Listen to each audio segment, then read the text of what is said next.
চিংড়ি মাছের মালাইকারি কীভাবে বানালাম চলো তোমাদের সাথে শেয়ার করি। প্রথমে চিংড়ি মাছে নুন এবং হলুদ মাখিয়ে রেখেছিলাম এবং তেল গরম করে চিংড়ি মাছগুলোকে খুব হালকা করে ভেজে নেব। খুব বেশি ভাজবো না, তাহলে খুবই শক্ত লাগবে। তো একদম হালকা করে আমি ভেজে তুলে রাখছি। তো তারপর দেখো তুলে রেখেছি। তারপর যেই তেলটা থাকবে তার মধ্যে আমি এখানে একটু পেঁয়াজ, কাঁচা লঙ্কা এবং রসুন বেটে রেখেছিলাম অল্প জল দিয়ে। সেই বাটাটা আমি খুব ভালো করে কষিয়ে নিচ্ছি এবং ওর মধ্যে কিছু মশলা দিয়ে দিয়েছি, যেমন দিচ্ছি হলুদ গুঁড়ো, জিরে গুঁড়ো, ধনে গুঁড়ো। তারপরে যেটা দেবো সেটা হচ্ছে কাশ্মীরি লঙ্কা গুঁড়ো।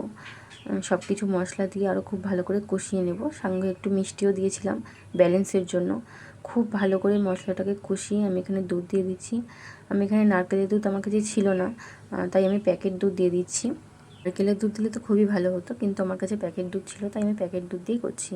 তো তারপরে মাছগুলো এখানে দিয়ে কিছুক্ষণ ঢাকা দিয়ে নাড়াচাড়া করে নামানোর আগে একটু ঘি এবং গরম মশলা দিয়ে দিচ্ছি। তো আজকে আমাদের চিংড়ি মাছের মালাইকারি রেডি।